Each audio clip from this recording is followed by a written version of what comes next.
I'm Major Melissa Dugan, 40 years old, U.S. Air Force, call sign Ghost 9, and I earned my Purple Heart flying combat rescue.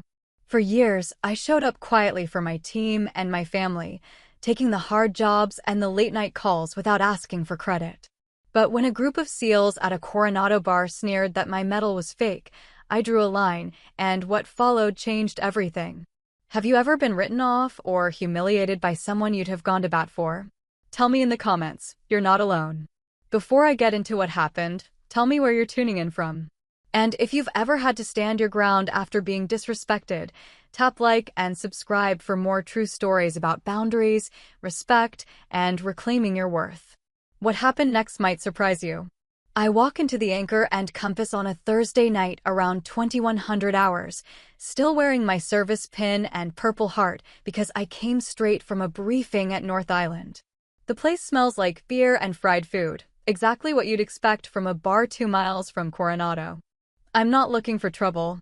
I'm looking for a burger and maybe one drink before I drive back to my apartment in Mission Valley. The bar is half full. A few civilians occupy the booths near the window. But the corner near the pool table belongs to a group of Navy SEALs, maybe 5 or 6 of them, all in their mid-20s, loud in that specific way men get when they're off-duty and trying to decompress. I recognize the energy. I've seen it in every branch, in every country I've deployed to. It's not hostile. It's just young and unfiltered.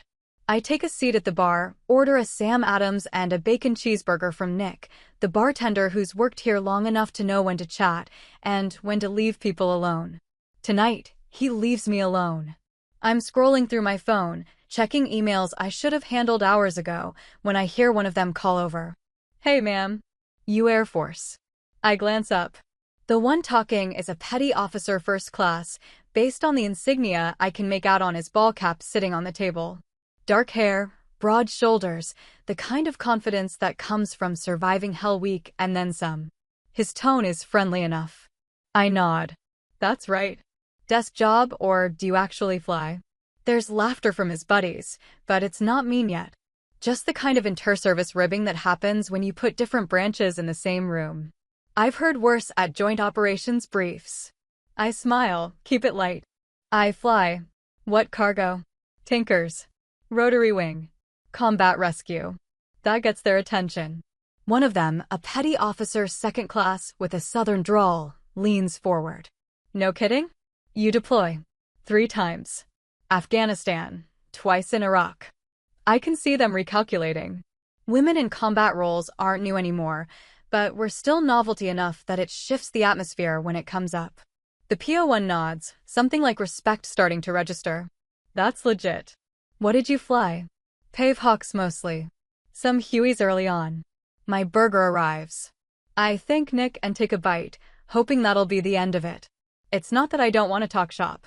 It's that these conversations go one of 2 ways. Either they're genuinely curious and we have a good exchange, or they decide I'm exaggerating and it gets uncomfortable.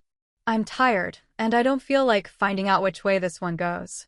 For a few minutes, it seems like door number 1. They go back to their game of pool. I eat my burger.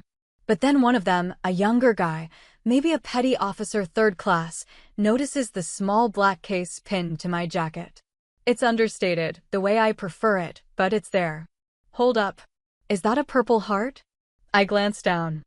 I forget I'm still wearing it sometimes. It's been part of my uniform for so long that I stopped noticing until someone else points it out. I nod. Yeah. For what? Shrapnel. Shoulder. Kandahar province, about 6 years ago. He squints at me, then looks back at his buddies. Something shifts. Maybe it's the beer, maybe it's the fact that I'm a woman and he's not used to seeing one with that particular ribbon, but his tone changes. Huh. That's cool. It's the way he says it. Not quite mocking, but not quite sincere either. Like he's saying it to be polite, but doesn't really believe me. I've heard that tone before. I don't respond. I just take another bite of my burger and check my phone again. But the PO1, Mason Reed, based on what I'll learn later, he's not as subtle.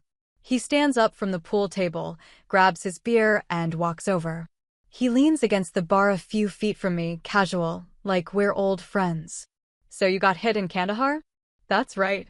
Doing what? Extraction. JSC op. He nods slowly, but there's something in his eyes that tells me he's not buying it. Or maybe he just wants to test me. Must have been intense. It was. How many birds did you lose? None. We got everyone out. Everyone. Everyone alive. That should be the end of it. But he glances back at his buddies, and I see the smirk forming before he even opens his mouth again. That's a hell of a story.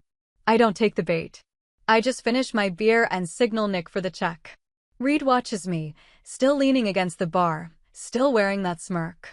And then he says it, just loud enough for his friends to hear. Nice fake Purple Heart. The words land like a slap.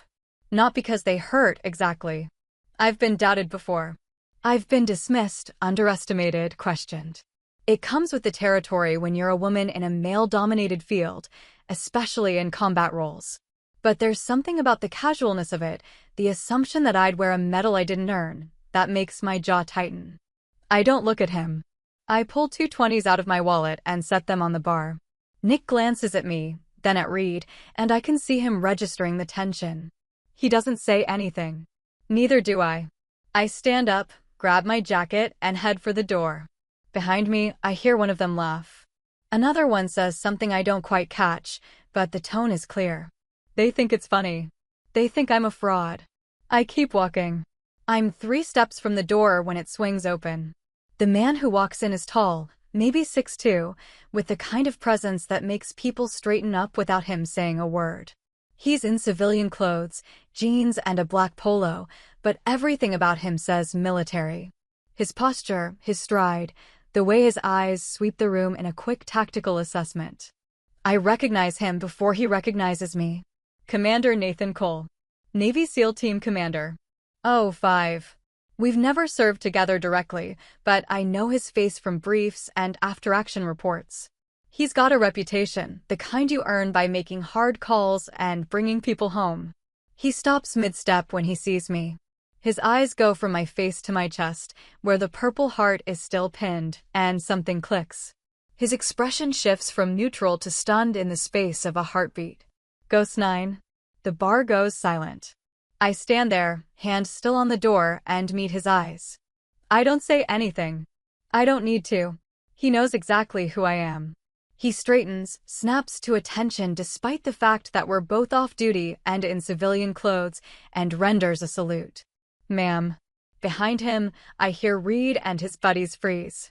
The pool cue someone was holding clatters onto the table. Cole turns slowly and looks at them. His voice is quiet, but it carries. Boys. Apologize. Now. The call sign Ghost 9 came from a night I try not to think about too often. It was late summer, 6 years ago, and the heat in Kandahar province was the kind that made you feel like you were breathing through a wet towel. I was flying a Pavehawk for a joint SOR-JSOC operation, which meant we were working with some of the best and most secretive operators in the military. My co-pilot was Captain Jason Miller, a solid stick who'd been flying combat rescue for almost as long as I had. Our crew chief was a staff sergeant named Ramos, and our gunner was a technical sergeant named Wu. Good people. People I trusted. The mission brief was straightforward: extract a SEAL recon team that had been collecting intelligence on a high-value target near the Pakistan border. They'd been in country for 72 hours, moving quietly, staying off comms except for scheduled check-ins.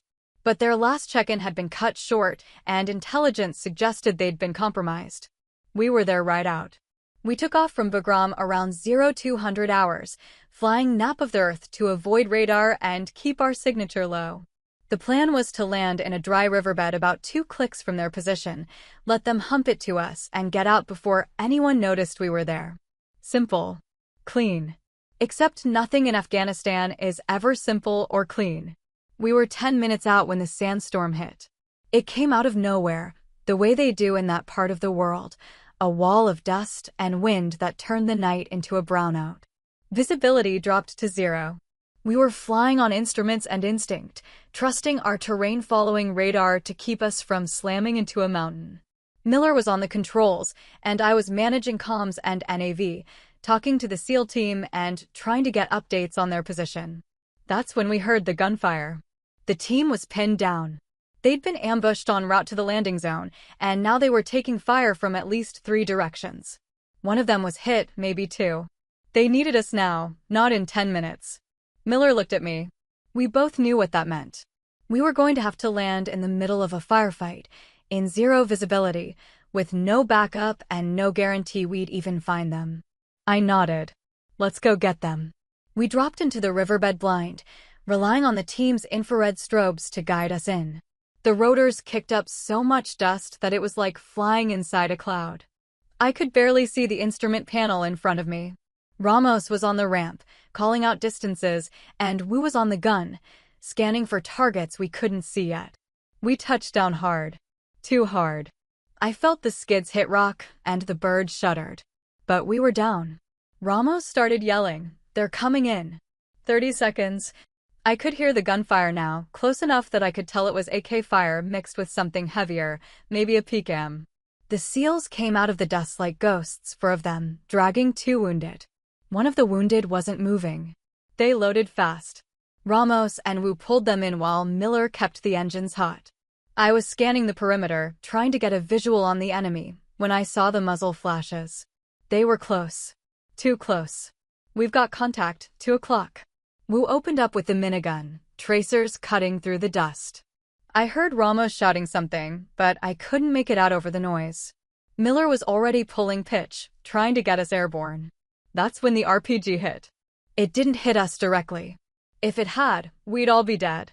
But it hit close enough that the shockwave knocked us sideways.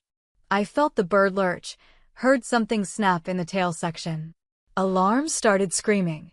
Miller was fighting the controls, trying to keep us steady, but we were losing hydraulics fast.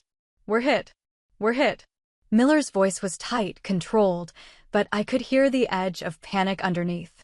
Keep us in the air. I was already running through emergency procedures, trying to figure out what systems we still had and what we'd lost. The hydraulics were gone. We were flying on cables and prayers.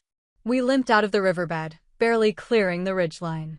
I could see tracer fire chasing us, but Wu was still on the gun, laying down suppressive fire. Behind me, I could hear one of the SEALs working on the wounded, calling for a medic kit. The one who wasn't moving still wasn't moving.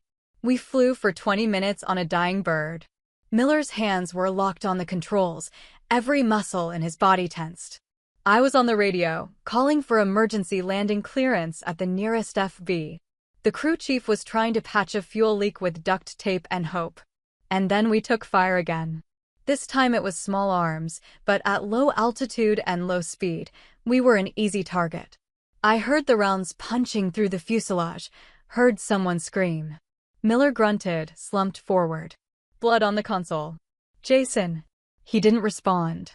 I grabbed the controls, shoved his hands aside, and took over. My left hand was flying the stick, my right hand was on the collective, and I was trying not to think about the fact that my co-pilot was bleeding out next to me. Wu was still on the gun. I heard him firing, heard him swearing.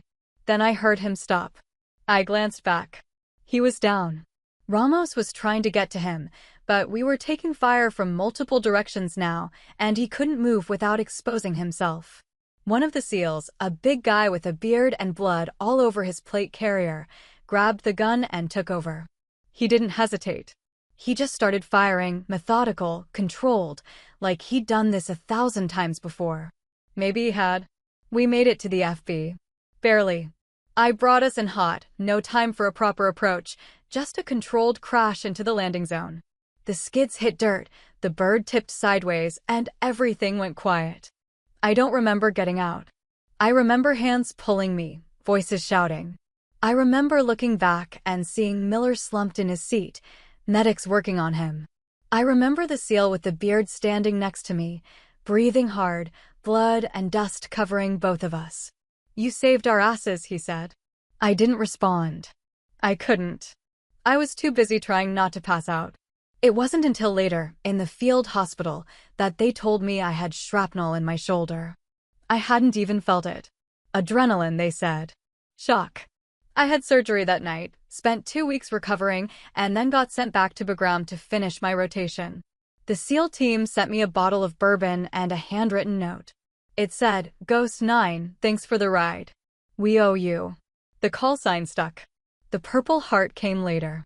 So did the recommendation for the Distinguished Flying Cross, which I never accepted. I didn't want the attention. I just wanted to do my job. Commander Nathan Cole was one of the SEALs on that bird.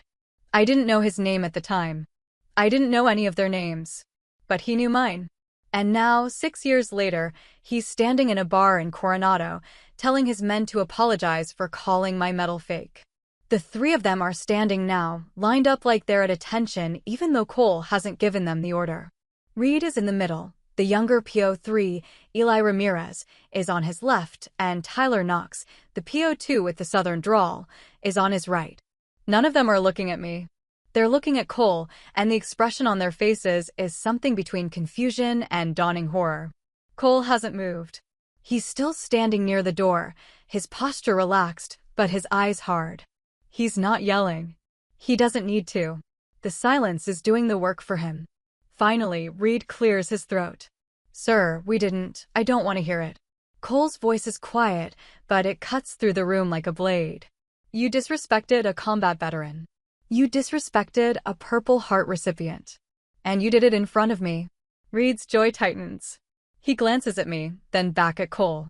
We didn't know, sir. That's not an excuse. That's the problem. Cole takes a step forward, and I see Reed stiffen. You saw a woman wearing a medal, and your first instinct was to assume it was fake. You didn't ask questions. You didn't show respect. You just decided she didn't earn it. Ramirez shifts uncomfortably. Knox is staring at the floor.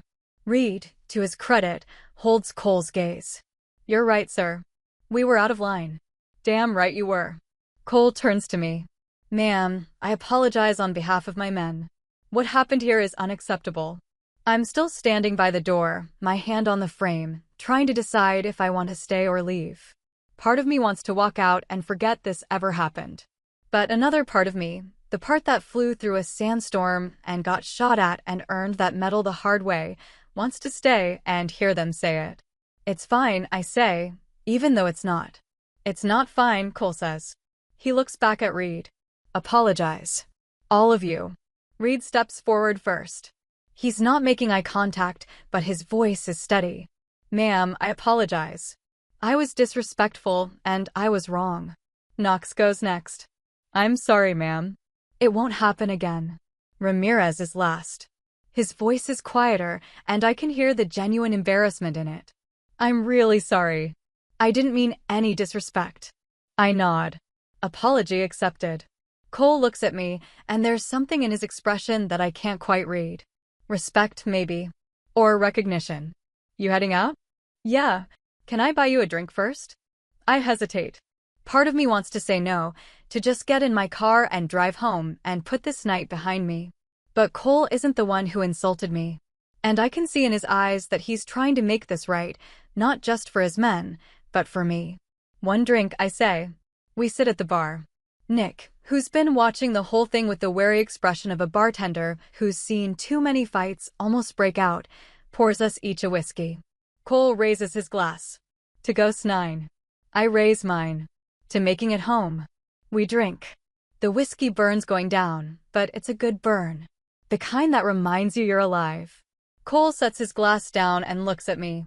I didn't know you were stationed here. Joint Operations Command. North Island. I've been here about 3 months. You planning to stay? For now. He nods. You should have told me you were in town. I would have bought you that bourbon we owed you. I smile, just a little. You already did. 6 years ago. That was the team. This one's from me. We sit in silence for a moment. Behind us, I can hear Reed and his buddies packing up, getting ready to leave. They're quiet now, subdued. I don't look at them. I don't need to. Cole finishes his drink and stands. I meant what I said. What you did that night, most pilots would have turned around. You didn't. You came in hot, got us out, and kept that bird in the air when it had no business flying. We all know it. I was doing my job. No, he says. You were doing more than your job. And my men need to remember that. He salutes again, formal and deliberate, and then he walks over to his team. I watch as he says something to them, low and sharp, and they all nod. Then they leave, filing out one by one, none of them looking back. Nick refills my glass without asking. On the house, he says. I thank him and sit there for a while, alone, staring at the amber liquid and thinking about the cost of a medal that someone thought was fake. I'm standing in the parking lot now, under a flickering streetlight, keys in my hand. My shoulder aches.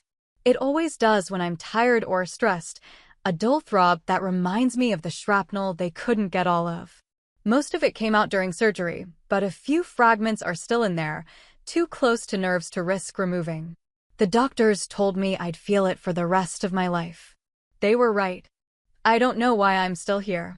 I should be in my car, halfway to Mission Valley by now. But I'm standing in this parking lot, looking at the bar, thinking about Reed and his buddies, and the way they looked at my medal like it was a toy from a cereal box. This is why I stopped wearing it in public. Not because I'm ashamed. Not because I don't value it. But because of nights like this, when someone sees a ribbon on my chest and decides it's easier to doubt me than to believe me. It's exhausting. It's a fight I'm tired of having. The door opens and Cole walks out. He sees me, stops, and then walks over. He doesn't say anything at first. He just stands there, a few feet away, hands in his pockets, looking like he's trying to figure out what to say. You okay? He asks finally. Yeah. You sure? I glance at him. I've had worse nights. He nods, but he doesn't look convinced. For what it's worth, they're good men. They just made a bad call. I know. That doesn't excuse it.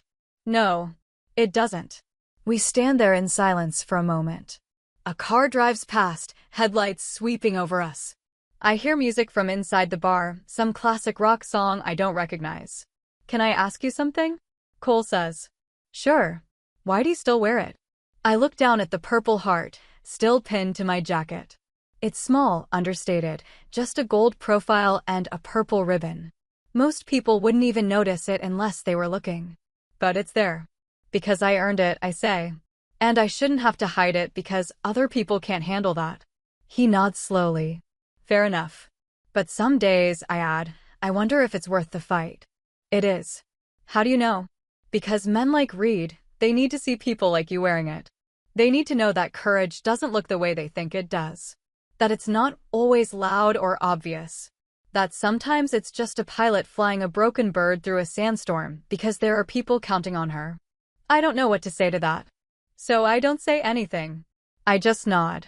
Cole pulls out his phone, checks the time, and then looks back at me. I've got an early brief tomorrow. But if you ever need anything or if anyone gives you grief again, you let me know. I can handle it. I know you can. But you shouldn't have to. He walks back toward the bar, then stops and turns around. One more thing. Yeah, thank you. For that night. I never got to say it properly. You sent bourbon. Bourbon's not enough. He salutes one more time, crisp and formal, and then he's gone. I stand there for a while longer, alone in the parking lot, feeling the weight of the medal on my chest and the ache in my shoulder and the strange mix of anger and exhaustion that comes from being disrespected for something you bled for. And then I get in my car and drive home. Because distance helps. Distance keeps you from internalizing someone else's disrespect. Distance lets you wake up the next morning and do your job without carrying their ignorance with you. I don't need their apology. I don't need their respect. I just need to keep flying. The next morning, I'm at my desk at North Island by 0700 hours, working through a stack of briefing reports and deployment orders. It's routine work, the kind of paperwork that comes with being a field-grade officer in a joint command. I don't mind it. It's quiet, methodical, and no one's shooting at me. Around 0900, my phone rings. It's Captain Sarah Lynn, a Navy intelligence officer I've worked with a few times. We're not close, but we're friendly enough that she'll occasionally grab coffee with me between meetings. Hey, Melissa. You got a minute? Sure. What's up? I heard about last night. I leaned back in my chair. Of course she did. Military bases are small communities, and news travels fast. Yeah. Are you okay? I'm fine. Good. Because I wanted you to know that what those SEALs did was bullshit. I smiled despite myself. Sarah doesn't usually swear. Thanks. I'm serious. I was talking to some people this morning and the story's already making the rounds. Cole's pissed. Like, really pissed. He made that clear. Well, he's making it even clearer today. He's got those 3 guys on extra duty, and they're required to attend some kind of joint leadership counseling session. I don't know the details, but it sounds like he's making an example of them. I don't know how I feel about that. Part of me is glad that Cole took it seriously, but another part of me doesn't want to be the reason those guys are getting hammered. They made a mistake. They apologized. I'm ready to move on. I didn't ask for that, I say. I know. But Cole doesn't care. He thinks they disrespected the uniform, and he's not letting it slide. We talk for a few more minutes, and then I hang up and get back to work. But I can't stop thinking about it. I don't want to be the woman who got a bunch of SEALs in trouble. I don't want to be the story people tell at the bar. I just want to do my job. Around 1100 hours, I get an email. It's from an address I don't recognize, but the subject line says, apology. I open it. It's from Reed, Knox, and Ramirez. All 3 of them signed it. The email is short, formal, and clearly written under duress. But it's sincere. Ma'am, we want to apologize again for our behavior last night. We were disrespectful, and we failed to show the respect you deserve as a fellow service member and a combat veteran. We understand that our actions were unacceptable, and we are committed to learning from this mistake. Respectfully, PO1 Mason Reed, PO2 Tyler Knox, PO3 Eli Ramirez. I read it twice, then close the email. I don't respond. I don't know what I'd say.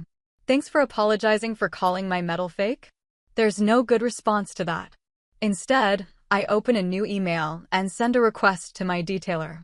I ask about openings at Joint Training Commands, preferably somewhere outside California. Nevada, maybe? Or New Mexico. It's not that I can't handle staying here. It's not that I'm running away. It's just that sometimes, distance is the best way to stop living in someone else's disrespect. I hit send and get back to work.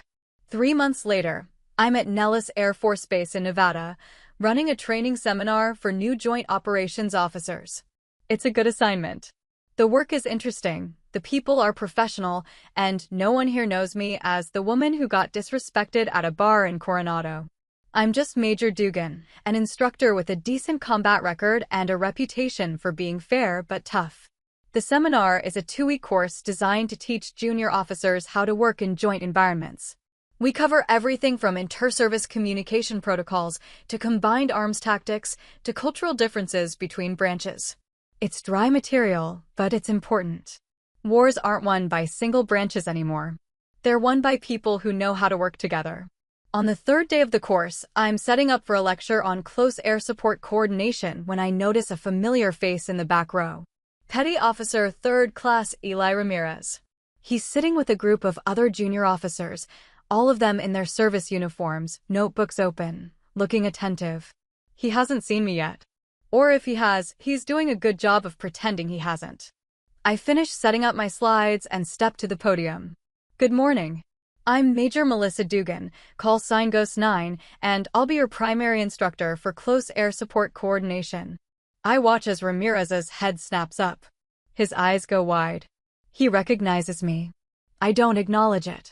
I just launch into the lecture, talking about targeting procedures and communication protocols and the importance of understanding the capabilities and limitations of different aircraft.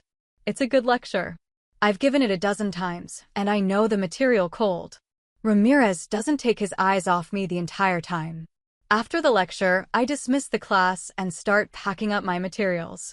Most of the officers file out, but a few stay behind to ask questions. Ramirez lingers near the door, clearly waiting for the others to leave. Finally, when the room is empty, he approaches. He's nervous. I can see it in the way he's holding his notebook, the way he's not quite making eye contact. Ma'am, he says. I don't know if you remember me. I remember. He nods, swallows. I just wanted to say again that I'm sorry. For that night. I was out of line, and I hold up a hand. It's fine. No, it's not. I've been thinking about it for months, and Petty Officer Ramirez. I keep my voice calm, professional. You apologized. Your CO made sure you understood why what you did was wrong.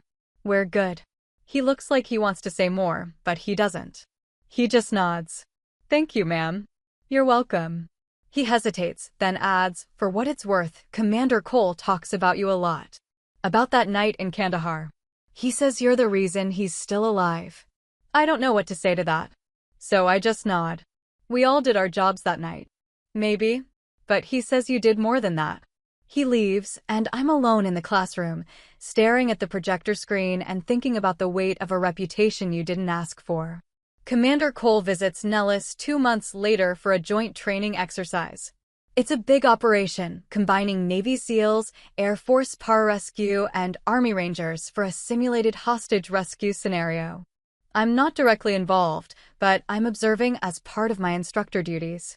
Cole finds me during a break, standing near the flight line, watching helicopters run drills. He's in his combat uniform, looking every bit the seasoned operator he is. Ghost 9, he says by way of greeting. Commander. I heard you're doing good work here. Trying to. He nods, watches the helicopters for a moment. I also heard one of my guys was in your course. Ramirez. Yeah. He tell you he's been a different sailor since that night? I glance at him. No. Well, he has. So have the other two. They've been busting their asses, trying to prove they're better than that moment. He pauses. You made an impact. I didn't do anything. You existed. You wore your medal. You didn't back down. That's enough. We stand there in silence for a while, watching the drills. Finally, Cole says, I've got a proposition for you. Yeah. We're putting together a cross-branch operations planning board. It's a new initiative, trying to improve coordination between SOF units and air support. I want you on it. I think about it. It's the kind of assignment that could be really good for my career, the kind that puts you in rooms with people who make decisions. But it's also the kind of assignment that comes with visibility, with scrutiny, with the constant need to prove you belong. I'll think about it, I say. Don't think too long. We need good people, and you're one of the best. He leaves, and I'm standing there alone, watching helicopters and thinking about the cost of being recognized for something you tried to keep quiet. I take the position.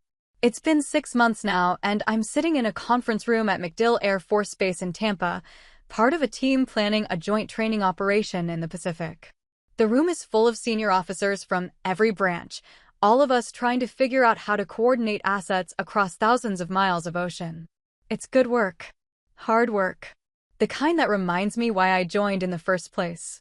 During a break, I step outside for some air. It's hot in Florida, humid in a way that makes Nevada feel like a distant memory. I'm checking my phone when I hear someone call my name. It's Cole. He's here for the same planning session, representing Naval Special Warfare. You settling in? He asks. Yeah, it's a good team. Told you it would be. We walk for a bit, not saying much.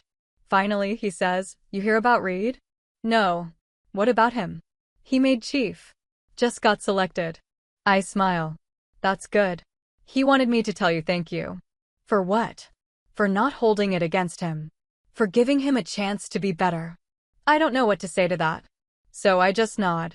Cole stops walking and looks at me. You know what I think? What? I think you've spent so much time trying to disappear that you forgot people are watching. And when they see someone like you, someone who's been through what you've been through and still shows up every day, it changes them. I'm not trying to change anyone. I know. That's why it works. He heads back inside, and I stand there for a moment, looking at the sky and thinking about the strange weight of being someone's example when all you wanted was to do your job. It's a Friday night, almost a year after that night in Coronado, and I'm back in California for a conference. I'm staying near North Island, and after a long day of meetings, I decide to grab dinner at a quiet place I know. It's not the Anchor and Compass. I don't go there anymore. But this place is similar. Small, local, the kind of spot where military folks go to unwind without the noise of the tourist bars in San Diego. I order a drink and some food and settle into a booth near the window. A young officer, maybe a first lieutenant, notices the ribbon on my jacket as I'm taking off my coat. He's Air Force, based on his uniform, and he's got that look of someone who's new enough to still be impressed by rank and ribbons. "Excuse me, ma'am," he says, polite and a little shy. "Is that a Purple Heart?" I glanced down. I'm wearing it again. I started wearing it again a few months ago, after I realized I was tired of hiding it. Yeah. Can I ask what it was for? I could give him the short version. The sanitized version. But something about the way he's asking, genuinely curious and respectful, makes me want to tell him the truth. Kandahar Province. Combat rescue mission. We took fire during an extraction. Got hit with shrapnel. That must have been intense. It was. He nods, clearly not sure what else to say. Finally, he just says, "Thank you for your service, ma'am." I smile. "You too, Lieutenant." He goes back to his table and I sit there alone, staring at the medal and thinking about how far I've come from that night in Coronado. People see a medal and think it's proof of bravery. It's not. It's proof of survival and everything you lost to earn it. It's a reminder that you were there when things went wrong and you made it out when others didn't. It's a weight you carry, not a trophy you display. But maybe that's okay. Maybe that's what it's supposed to be. I finish my drink, pay my tab, and head back to my hotel. On the way, I check my phone and see a text from Cole. "Heard you're in town. Drinks tomorrow?" I text back. "Sure." And for the first time in a long time, I feel like I'm exactly where I'm supposed to be. The next evening, I meet Cole at a rooftop bar in downtown San Diego. It's upscale, not the kind of place you'd find SEALs playing pool and talking trash. The view overlooks the harbor, and the sun is just starting to set, painting the sky in shades of orange and pink. Cole's already there when I arrive, sitting at a corner table with 2 drinks waiting. He stands when he sees me, that ingrained military courtesy that never quite goes away even in civilian settings. "You're early," I say. "Punctuality is a virtue." He grins. "Plus, I ordered for you. Hope you still drink bourbon." "Always." We sit, and for a few minutes we just watch the sunset. It's comfortable silence, the kind you can only have with someone who's been through something real with you. Even if that something happened 6 years ago. "How's the planning board going?" he asks finally. "Good. Busy. We're working on some interesting stuff." "Classified interesting or boring interesting?" "The kind where I'd have to kill you if I told you." He laughs. "Fair enough." We talk shop for a while, trading stories about bureaucratic nightmares and the eternal challenge of getting different branches to communicate effectively. It's the kind of conversation that would bore most civilians to tears, but for us, it's comfortable. Familiar. Then Cole's expression shifts, becomes more serious. "I wanted to talk to you about something." "Okay." "That night at the bar. The one we don't talk about." He pauses. "My guys, they learned something that night. But I don't think I ever properly addressed what it meant for you." I take a sip of bourbon, buying time. "It's ancient history." "Is it?" I meet his eyes. He's not letting this go. "What do you want me to say, Nathan? That it hurt? That it made me question whether wearing my uniform in public is worth the hassle?" "Yeah, it did. But I'm past it." "Are you?" I don't answer right away. Because the truth is complicated. I am past it, in the sense that I don't think about that night every day. But I'm not past it in the sense that it changed something in me, made me more cautious, more aware of how people perceive me. "I'm working on it," I say finally. He nods. "For what it's worth, those guys talk about you like you're a legend. Ramirez especially. He tells that story to every new guy who comes through the team." "What story?" "The one where they disrespected a war hero and got their asses handed to them by their CO. He uses it as a teaching moment. Don't assume you know someone's story just by looking at them." "That's good advice." "It is. And he learned it from you." Cole finishes his drink. "You know what the worst part about that night was? Not what they said to you, but the fact that you weren't even surprised. Like you'd been through it before." "I have." "How many times?" I think about it. The comments at the flight academy. The remarks at my first duty station. The casual dismissals, the questioning looks, the assumptions that I got where I am because of diversity initiatives rather than skill. Not constant, not every day, but often enough to build up scar tissue. Enough that I stopped counting. Cole's jaw tightens. "That's unacceptable." "Maybe, but it's reality." I lean back in my chair. "You want to know what I've learned? People are going to doubt you.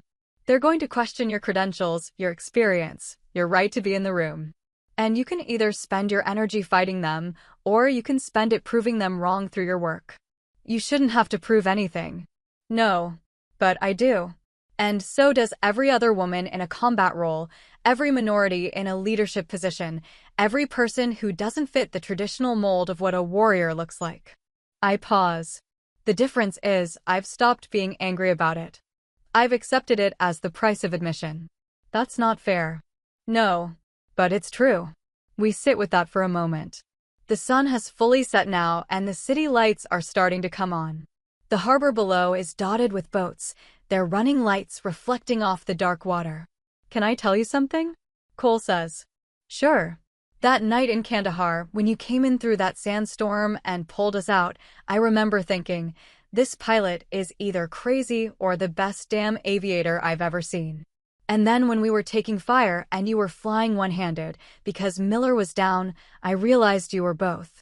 I was just doing my job. No. You were doing what most people couldn't do. And when we got back and I found out you were a woman, you want to know what I thought? What? I thought, of course she is. Because if she'd been a man, she probably would have turned around instead of coming in hot like that. She wouldn't have had anything to prove. I frown. That's not let me finish. He holds up a hand. I'm not saying women have something to prove. I'm saying the system makes you prove it over and over until the standards you hold yourself to are higher than anyone else's. And that night, your standards saved my life. I didn't save your life to make a point about gender equality. I know. You saved my life because that's who you are. But the fact that you had to be twice as good to get the opportunity to be in that seat in the first place? That's the part that pisses me off. I don't know what to say to that. So I just nod. Cole signals the waiter for another round. I put you in for that board position because you're the best person for it. Not because you're a woman. Not because of what happened in Kandahar. But because when I look at the people I want making decisions about how we coordinate air support with ground operations, you're at the top of the list. I appreciate that. You should. Because I don't give out compliments lightly. He grins.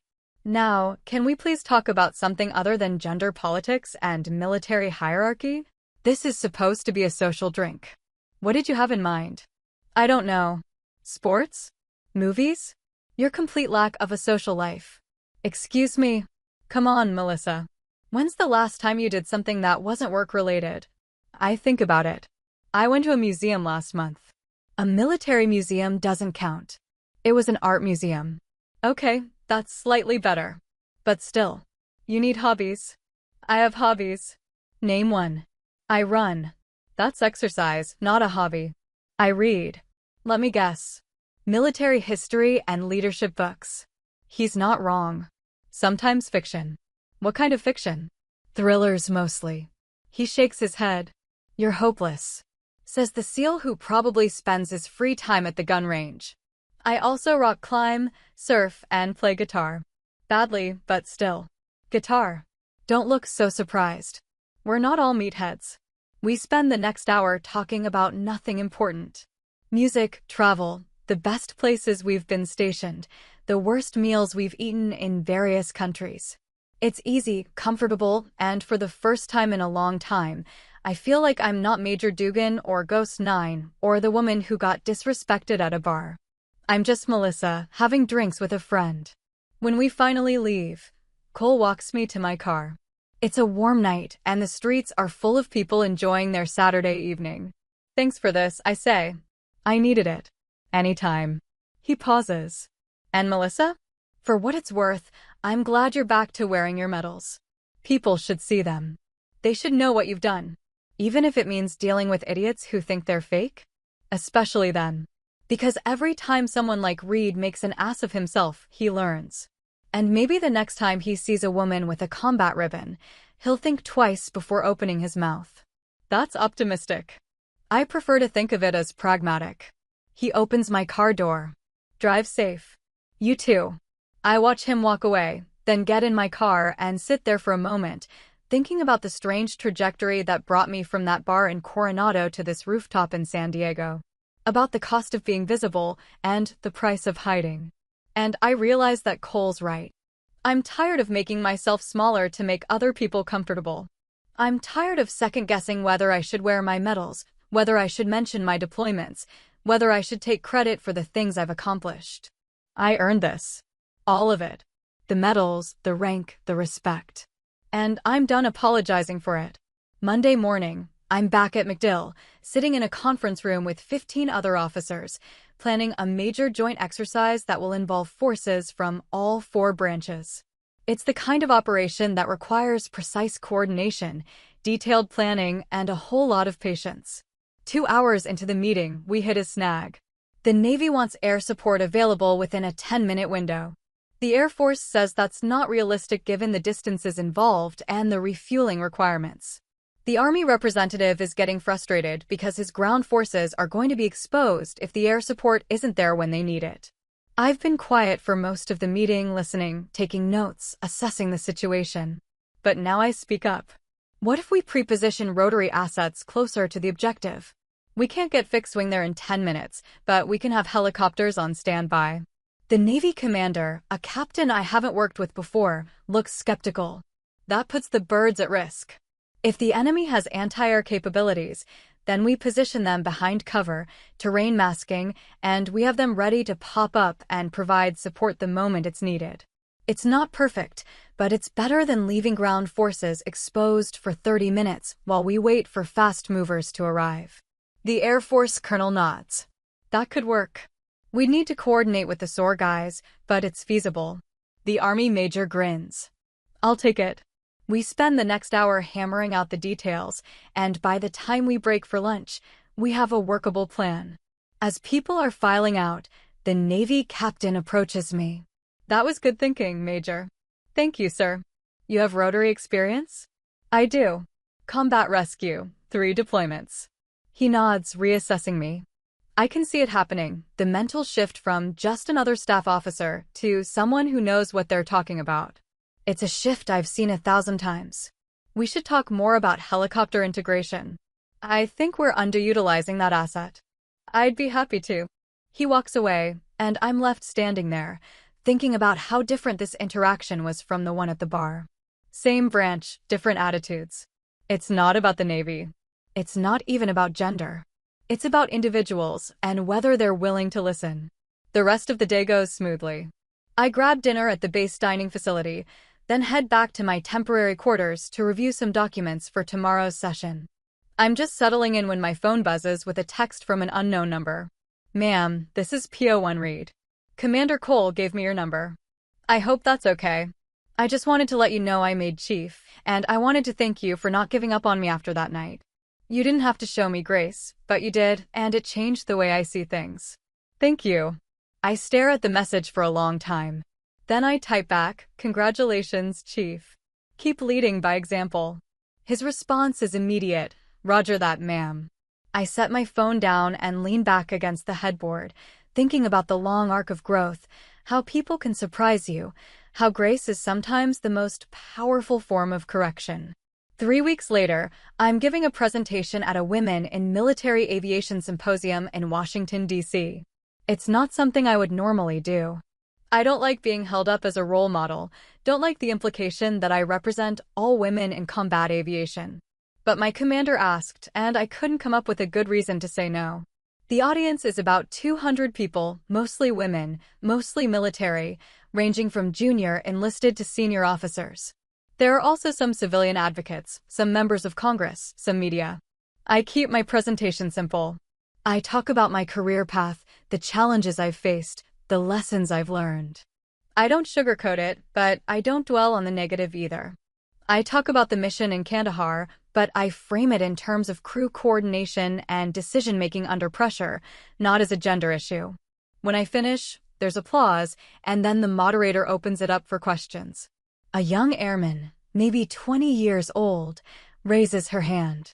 "Ma'am, how do you deal with people who don't think you belong?" It's the question I've been dreading because there's no good answer. But I owe her honesty. You prove them wrong, I say. Not through words, but through action. You show up, you do the work, you meet the standard. And when they move the goalposts, which they will, you meet the new standard too. Eventually, most people come around. And if they don't? Then you decide whether you're doing this for their approval or for yourself. Because if you're doing it for their approval, you'll never be satisfied. There will always be someone who doubts you. But if you're doing it because you love the work, because you believe in the mission, because you want to serve, then their opinion doesn't matter. She nods, but I can see she's not entirely satisfied with that answer. Neither am I, honestly. It's a survival strategy, not a solution. Another hand goes up. This time it's an older woman, a colonel. Major, you mentioned that mission in Kandahar. Can you talk about what it felt like to receive the Purple Heart? I hesitate. This is dangerous territory. But I also think it's important. Honestly, it felt complicated. On one hand, I was proud. I'd earned it. I'd bled for it. But on the other hand, I knew that every time I wore it in public, I'd have to deal with people's reactions. Some would respect it. Some would question it. Some would assume it was fake or that I got it for something minor. I pause. About a year ago, I was at a bar and some SEALs saw my Purple Heart and accused me of wearing a fake medal. Their commander happened to walk in and corrected them, but the damage was done. And for a while after that, I stopped wearing my medals in public. The room is completely silent. But then I realized something. If I hide my accomplishments because I'm afraid of people's reactions, I'm letting them win. I'm letting them dictate how I present myself. And I'm not willing to do that anymore. So I wear my medals. And if someone questions them, that's on them, not on me. The applause this time is louder, more sustained. I see several women nodding, some wiping their eyes. After the presentation, dozens of people want to talk to me. Junior officers asking for advice. Senior officers sharing their own stories. Civilians thanking me for my service. It's overwhelming, and by the time I finally escape to grab lunch, I'm exhausted. I'm sitting alone in a cafe near the conference center, eating a sandwich and checking my email, when someone slides into the seat across from me. It's a brigadier general. Air Force. I start to stand, but she waves me down.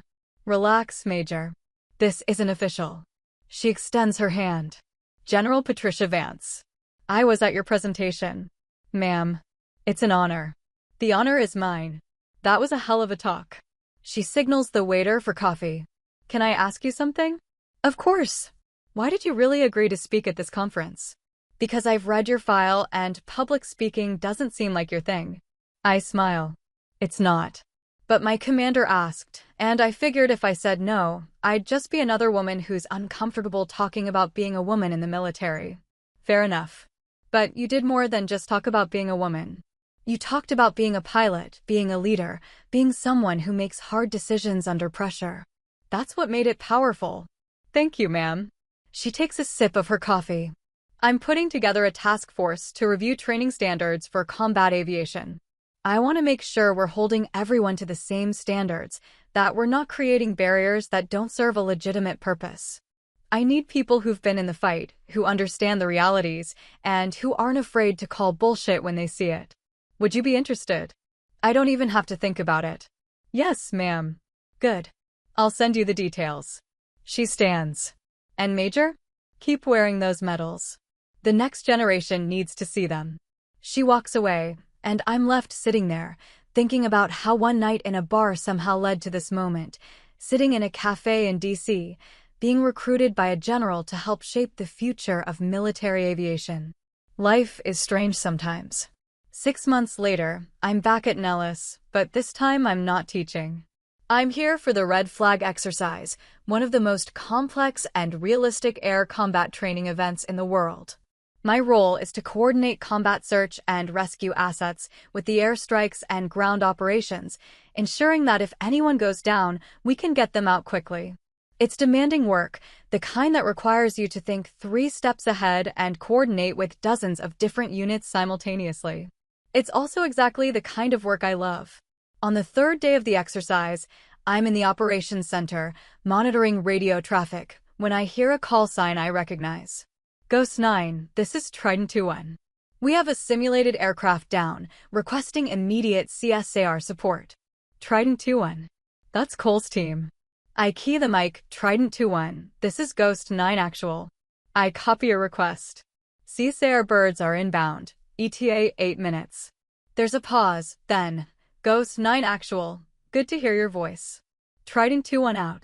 After the exercise, Cole finds me in the debrief room. He's grinning. Ghost 9 actual? When did you start using that call sign? When I took over as senior CSAR coordinator for the task force. It seemed appropriate. It is. He glances around the room, then lowers his voice. You hear about the new training standards coming out? I wrote them. His eyebrows go up. You did. Well, I helped. General Vance put together a team, and we spent 4 months reviewing every aspect of combat aviation training. We eliminated some barriers that weren't serving any legitimate purpose, and we added some requirements that should have been there all along. Like what? Like realistic stress scenarios. Like evaluating decision-making under pressure, not just technical proficiency. Like making sure instructors are trained to recognize bias and hold everyone to the same standard. Cole nods slowly. That's going to make a lot of people uncomfortable. Good. Comfortable people don't change. He laughs. You've gotten more direct since I saw you last. I've gotten tired of dancing around the truth. I like it. He checks his watch. I've got a flight back to Coronado in a few hours. Want to grab dinner before I go? Sure. We end up at a steakhouse off base, sitting in a booth in the back, talking about everything and nothing. It feels normal now, this friendship that grew out of a night in a sandstorm 6 years ago. Easy. Can I ask you something personal? Cole says. Depends on how personal. Do you ever regret it? The career, the deployments, the sacrifices. I think about it. Really think about it. Sometimes. When I see my old college friends posting pictures of their kids on social media, or when I'm eating Thanksgiving dinner alone in a dining facility halfway around the world. But then I think about what I've done, the people I've helped, the missions I've been part of. And I realize that I wouldn't trade it. Not for anything. Not even for a normal life? What's normal? Everyone sacrifices something. I just chose to sacrifice different things than most people. He nods. I get that. Besides, I add, I've gotten to do things most people only dream about. I've flown combat missions, saved lives, worked with some of the best people in the world. How many people can say that? Not many. Exactly. I've finished my steak. What about you? Any regrets? Just one. What's that? That I didn't shut Reed down faster that night. That I let you walk out of that bar without making sure you knew how much we respected you. You made it right. Eventually. But you shouldn't have had to wait for me to show up.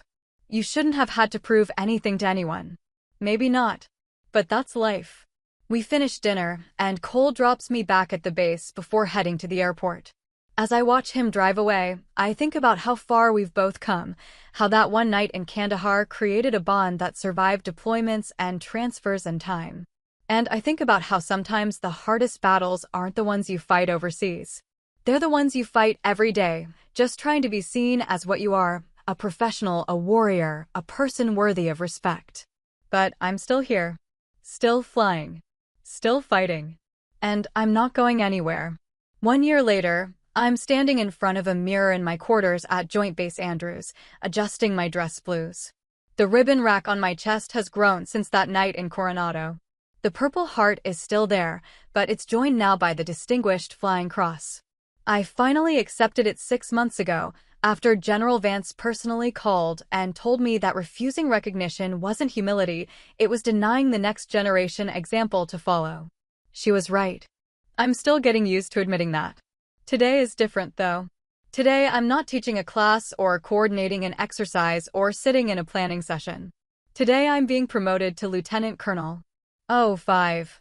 The same rank as Cole, which he's already texted me about 3 times this morning with increasingly ridiculous jokes about us being equals now. The ceremony is small, just a handful of people in a conference room. My parents flew in from Oregon, looking proud and slightly bewildered by all the military protocol. General Vance is here to administer the oath. Cole took leave to attend, standing in the back in his service dress blues, that familiar slight grin on his face.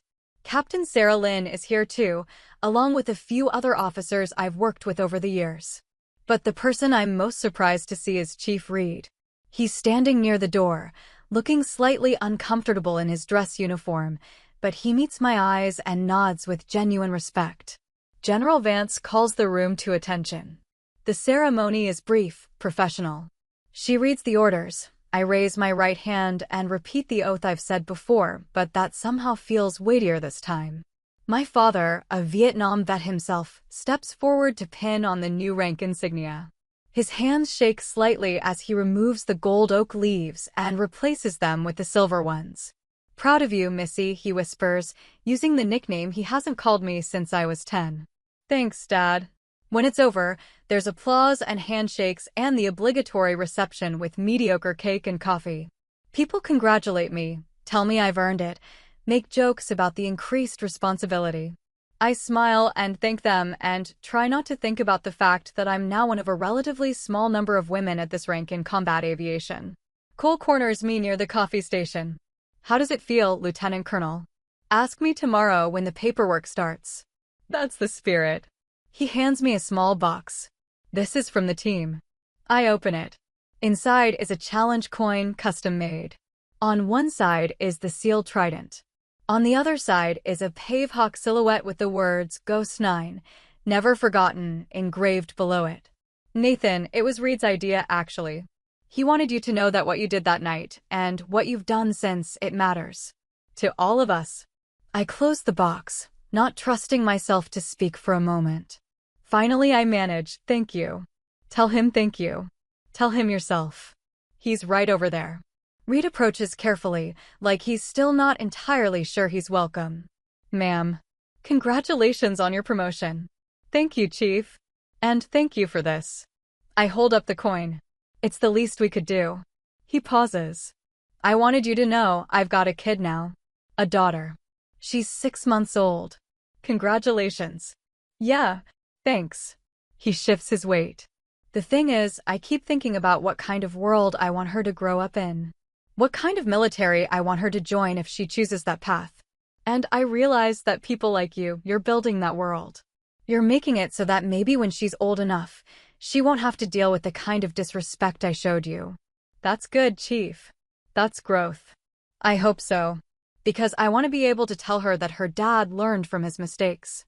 That he met someone who showed him what real strength looks like, and he became better because of it." We shake hands, and there's something final about it. Not an ending, but a closing of a circle. He's not the same petty officer who mocked my medal 2 years ago. I'm not the same major who walked out of that bar. We've both changed. After the reception, my parents head back to their hotel, and most of the other guests drift away. But Cole lingers, and so does General Vance. "Walk with me, Lieutenant Colonel," Vance says. We step outside into the crisp autumn air. The leaves are turning, and there's a bite of winter coming in the wind. "I have another proposition for you," Vance says. "I'm standing up a new joint task force focused on combat aviation integration across all domains. It's a 3-year assignment, based here at Andrews. You'd be my deputy commander." I stop walking. "Ma'am, that's a big job." "I know. But you're ready for it." "More than ready." She glances at Cole. "Commander Cole has agreed to serve as our Special Operations Liaison. So you'd be working together." Cole shrugs. "Someone's got to keep you honest." I look between them, these two people who've somehow become central to my career, my life. 2 years ago, I was walking out of a bar, tired and dismissed. Now I'm being offered one of the most important positions in modern military aviation. "I'd be honored, ma'am." "Good. Report Monday. We've got a lot of work to do." Vance walks away, leaving Cole and me standing there. "You knew about this," I say. "I may have been consulted." "And you agreed to take the liaison position just to work with me?" "Partly.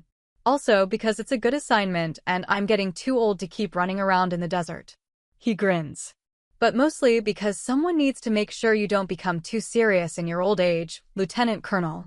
We start walking again, no particular destination in mind. The base is quiet in the afternoon lull, just a few airmen heading to their duty stations. "You know what the best part about today is?" I say. "What?" I didn't have to prove anything.